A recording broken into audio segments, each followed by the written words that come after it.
주님이 오늘 우리가 원하는 말씀이세요. 양남일 이사님 그 우연히 기도 제목 양남일 이사님이 써줬어요? 아니에요? 엄마보다 훨씬. 저는 어저께 정말 깜짝 놀랐습니다. 그냥 우연히가 이제 5학년이거든요. 이제 5학년이에요. 저는 어저께 깜짝 놀랐어요. 왜냐하면 이렇게 제가 기도 제목을 이렇게 쭉 읽으면서 이렇게 가다가 그 기도 제목이 진짜 이게 5학년 아이가 쓴 건가? 하는 기도 제목이 제 마음에 그런 겁니다. 그래서 제가 일단 그걸 찍었어요. 다시 찍어서 사모님께 보내고 양남의 일생께 보내주면 좋겠다 이렇게 얘기했어요.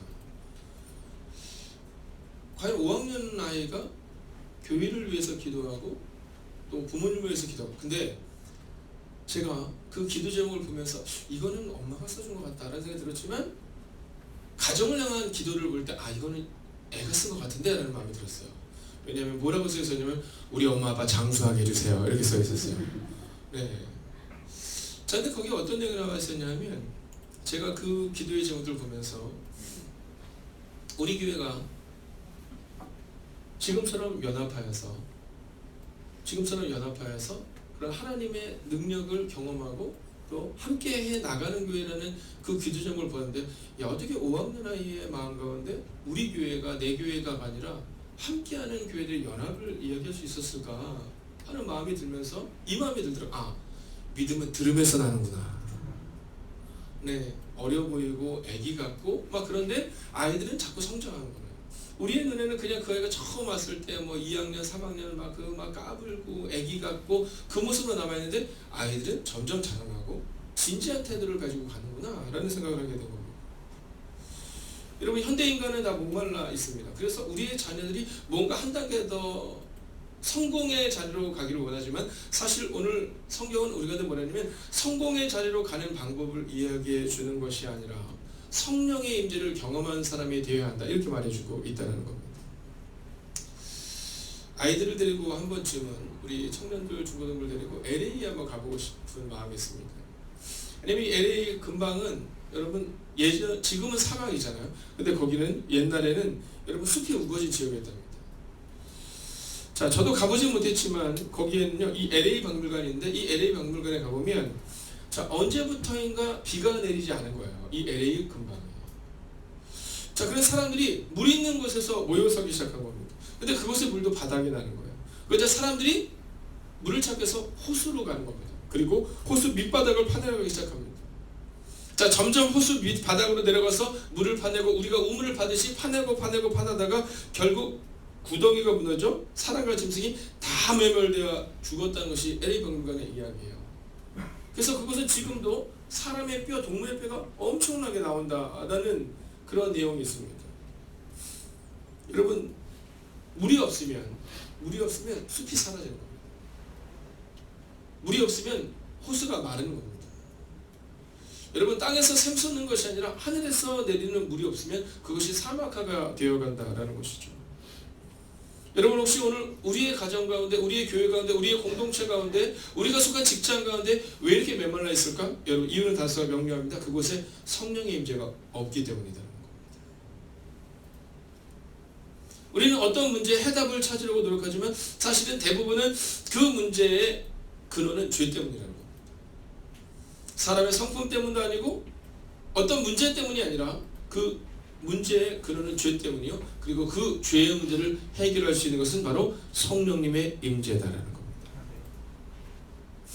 사랑하신 여러분, 저는 오늘 여러분의 마음 가운데 이 목마른 시대를 살아가고 있는 우리에게 주시는 그 성령님의 임재를 오늘 이 시간 경험하게 되기를 주의 이름으로 축원하겠습니다. 아멘.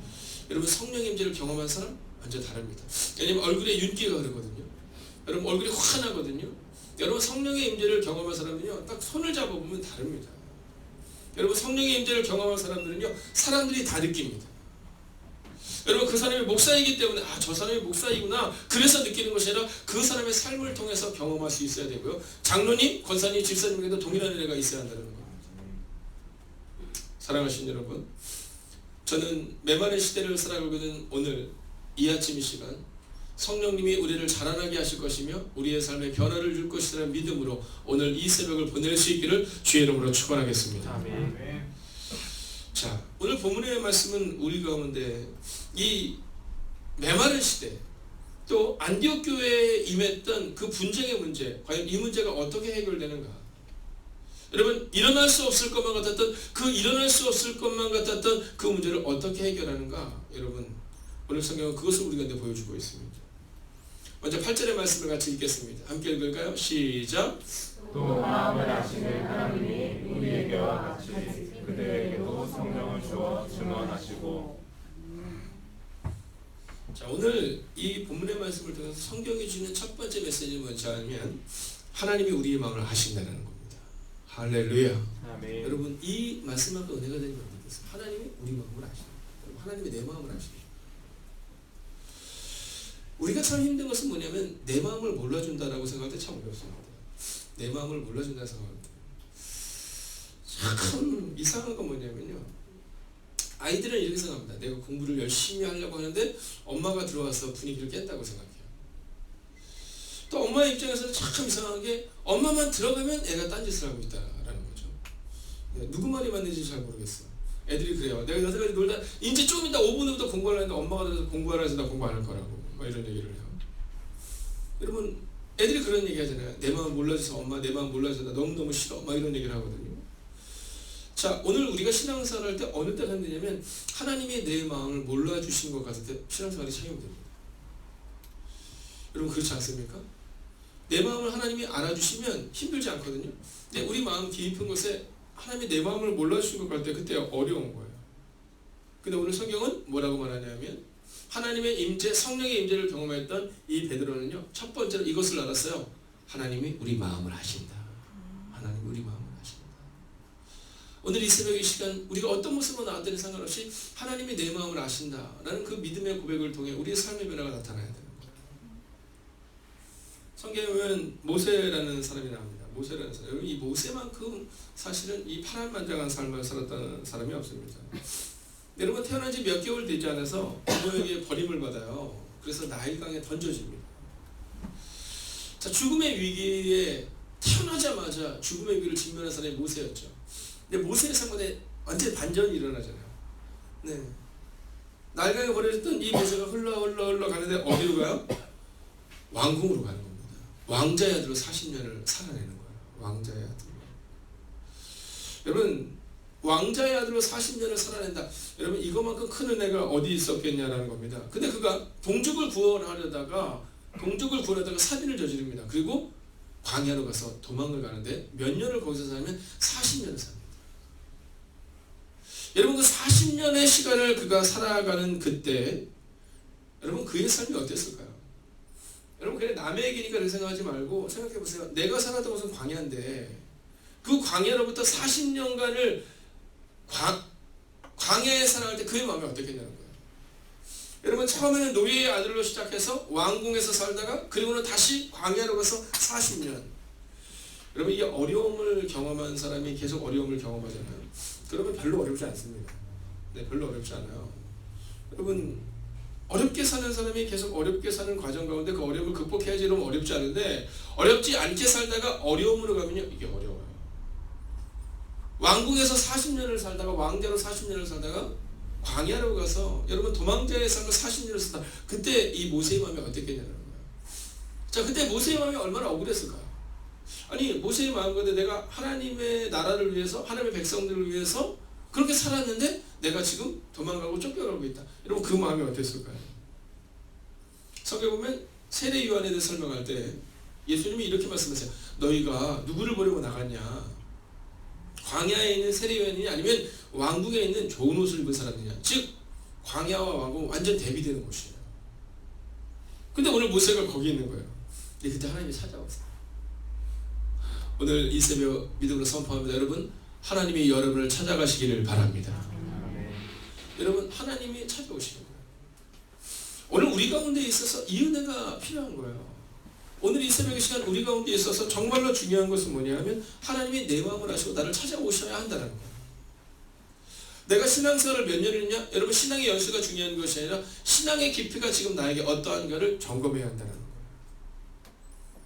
자, 그리고 주님이 찾아오셔서 하나님께서 찾아오셔서 성령님이 그곳에 오셔서 뭐라고 말씀하세요? 내 발에서 신을 벗으라 이렇게 얘기해요. 내 발에서 신을 벗으라. 여러분 신을 벗는다는 것은 광야를 가본 사람은 알지만 여러분 쉽지 않은 일입니다. 광야에서 우리를 보호해 주는 것 중에 제일 중요한 것 중에 하나가 신발입니다. 왜냐하면 그 날카로운 곳, 여러분 모래사장뿐이겠습니까? 그곳에는 날카로운 돌도 있는 곳입니다. 근데 그곳에서 하나님께서 뭐라고 말씀하시냐면 내 발에서 신을 벗으라는 거예요. 너를 감싸고 있는 것을 벗으라는 겁니다. 내 발에서 신을 벗으라. 여러분 그 놀라운 일을 경험하게 됩니다. 그리고 하나님은 이 모세를 위로하세요. 내가 네 마음을 안다라고 말씀하세요. 내가 너와 하겠다 이렇게 말씀하세요. 자, 그런데 여기서 중요한 사실이 있습니다.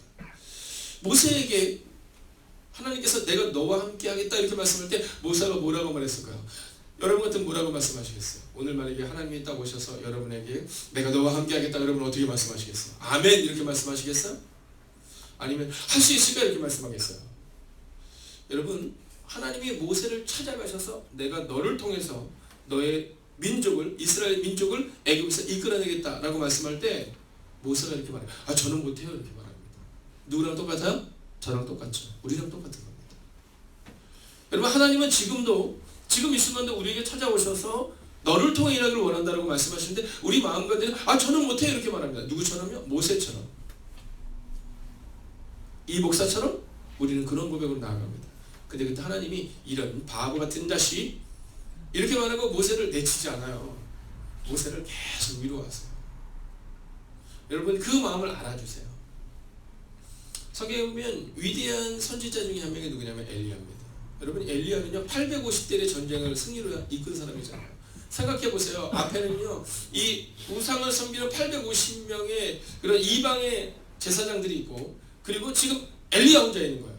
근데 그 하나님께서 간절히 기도했더니 어떤 일이나 하늘에서 불이 내려와요.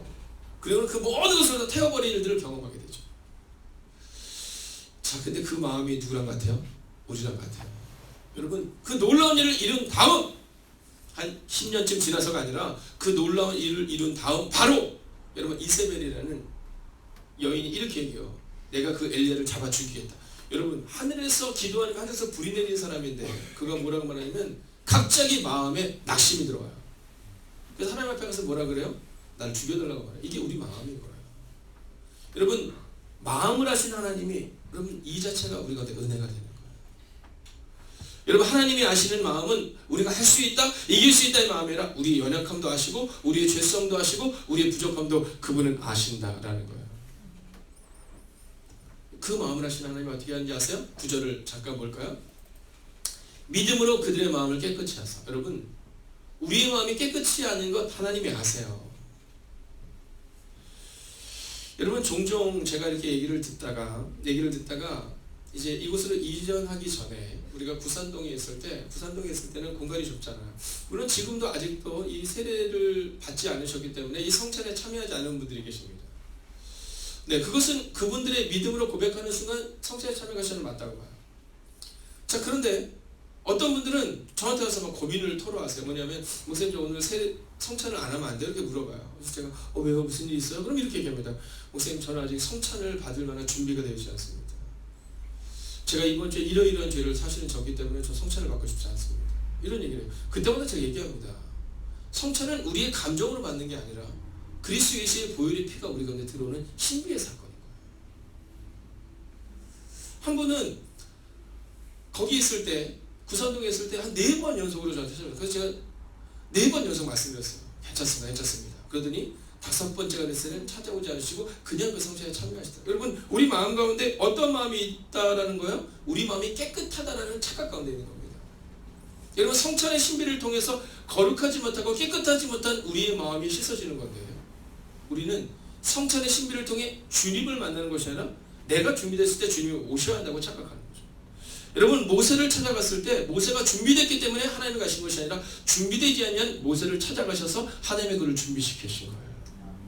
오늘 이 새벽 이 시간 하나님이 여러분의 마음에 임재하실 것입니다. 아멘. 우리가 깨끗하고 우리가 거룩하고 우리가 정직하기 때문이 아니라 그저 깨끗하지 못한 우리의 마음을 그분이 아시기에 그분이 우리 가운데 오실지니 오늘 여러분의 마음을 활짝 여시고 성령님의 임재를 경험하시기를 주의 이름으로 축원하겠습니다. 아멘. 여러분 왜 성령님을 경험해야 되느냐? 하나님이 우리 마음을 아시기 때문에 성령님을 주신 겁니다. 8절 다시 한번 읽어보겠습니다. 함께 했습니다. 시작. 또 마음을 아시는 하나님이 우리에게와 같이 그들에게도 성령을 주어 증언하시고. 여러분 오늘 8절은 우리 가운데 뭐라고 말하냐면 이방인들에게도 성령을 주셔서 그들을 인정하셨다 이렇게 말합니다. 물론 개역개정은 증언하시고 그렇게 말하지만 성령이 그들 가운데 오심으로 성령이 우리 가운데 오심으로 우리를 인정한다 라고 말하고 있는 겁니다. 여러분 성령님을 의지하셔야 돼요. 여러분 성령님을 만나셔야 합니다. 이 시대에 착각하는 것들 중에 하나가 뭐냐면 내가 할 수 있다고 생각하는 착각 가운데 있습니다. 여러분 목사가 제일 많이 하는 착각이 뭔지 아세요? 그건 내가 할 수 있다는 착각입니다. 여러분 저는 실패를 무지하게 많이 경험한 사람입니다. 근데 저는 그것을 감사한 겁니다. 왜냐하면 제가 실패를 경험하지 못했다면 그럼 저는 굉장히 교만했을 것 같아요. 그러나 그 숱한 실패를 통해서 하나님이 제게 주셨던 은혜가 있어요. 그것은 뭐냐면 나는 할 수 없지만 성령님이 함께 하실 때 할 수 있다는 믿음이었습니다. 여러분 아브람이 아브라함으로 바뀐 것, 여러분 이때가 언제요? 성령님의 임재를 경험하고 하나님께서 그를 만나주셨을 때입니다. 여러분 광야 가운데 헤매던 이 모세의 삶이 바뀐 때가 언제예요? 하나님을 만났을 때입니다. 제가 늘 말씀드리지만 혹시 아이들이 졸게 되면 그건 다 제 책임입니다. 그러니까 너무 걱정하지 않으셔도 괜찮습니다. 저라고 마음이 편하겠습니까? 그래도 아들인데 하는 마음에 들지만 이건 다 내 잘못이다 이렇게 생각하니까 여러분 혹시 아이들과 함께 예배를 드리시면서 우리 아이가 왜 자꾸 좋나 이렇게 깨우고 여러분 이미 제 설교가 재미없어서 좋은 아이는 깨어나기가 어렵습니다. 괜찮습니다. 그냥 두시면 언젠가는 아까 우연히처럼 이렇게 한 귀를 흘리는 것 같지만 다 들어요. 여러분 놀라운 사실이 뭔지 아세요? 제가 이제 가끔 가다가 성도들 이렇게 얘기하면 막 앞에서 막 이렇게 얘기하세요. 한 달 후에 제가 비슷한 얘기를 해도 똑같이 처음 듣는 것처럼 아멘 그러세요. 네. 근데 애들은요, 목사님 그거 한 달 전에 저 들었던 얘기 이렇게 얘기해요.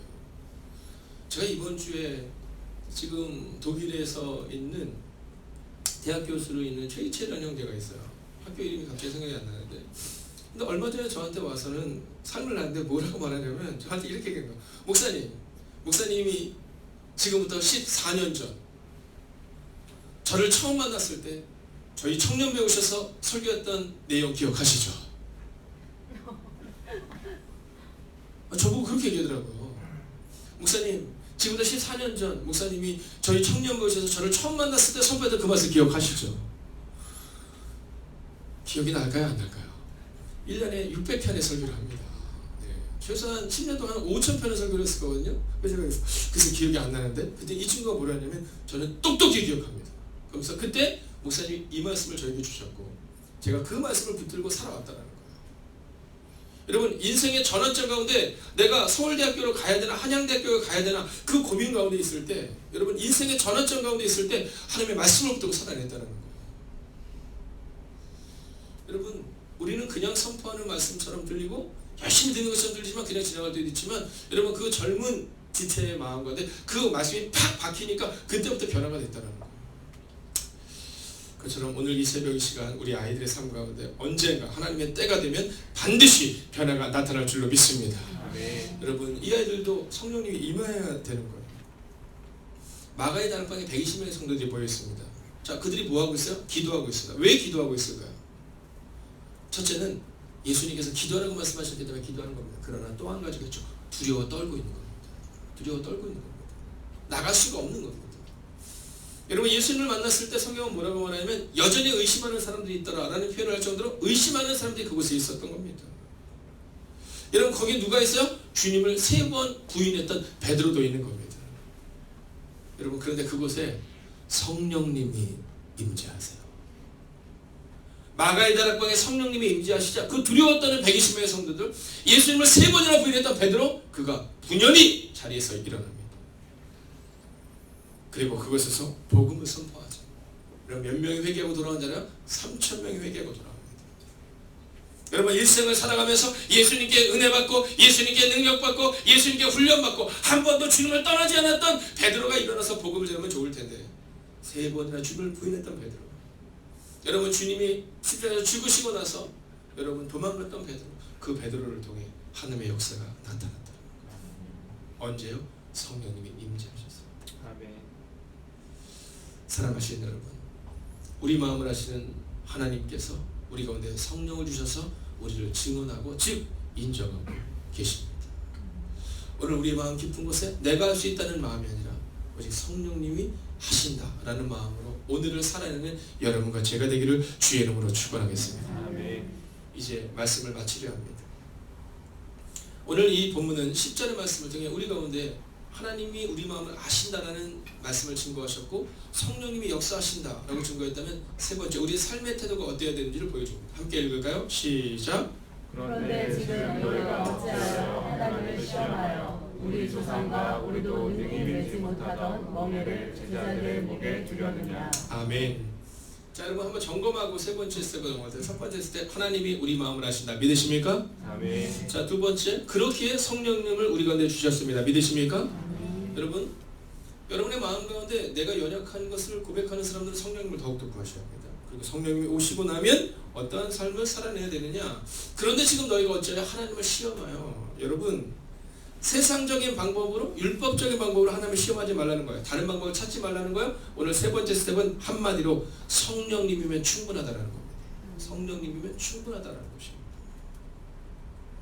여러분, 오늘 세상을 이기려면 성령님으로 가능하다는 겁니다.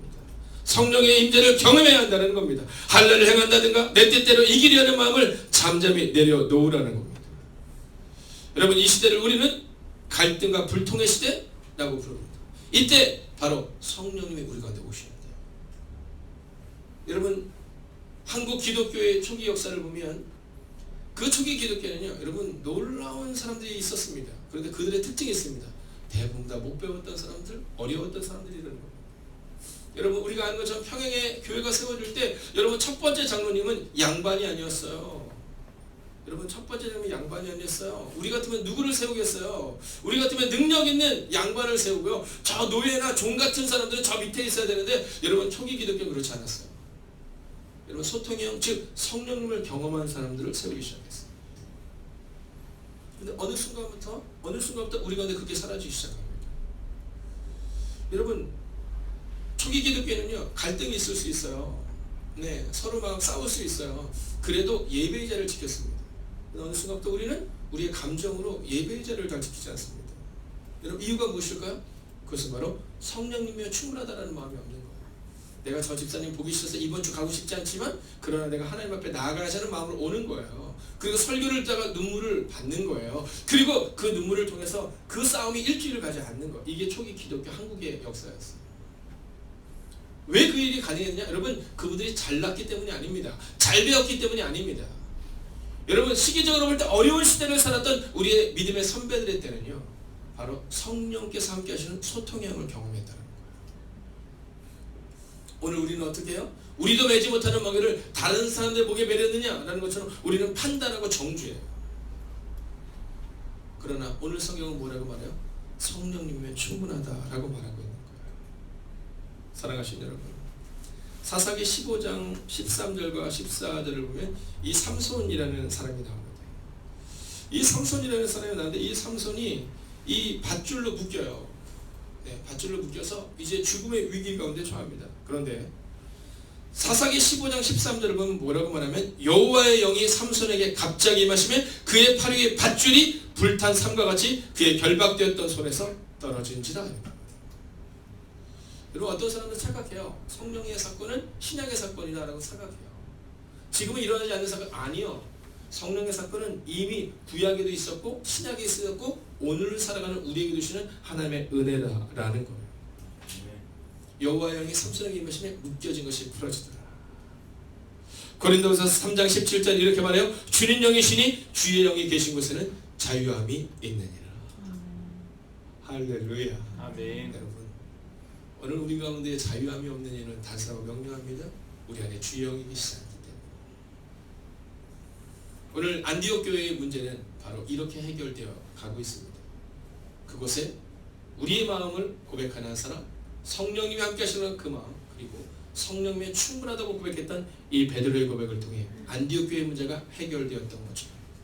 오늘 여러분의 가정 가운데 있는 문제와 여러분의 직장 가운데 있는 문제 또한 하나님이 아름답게 성령의 역사로 해결하실 줄로 믿습니다. 그리고 그곳에는 오늘 베드로와 같은 성령의 사람이 필요합니다.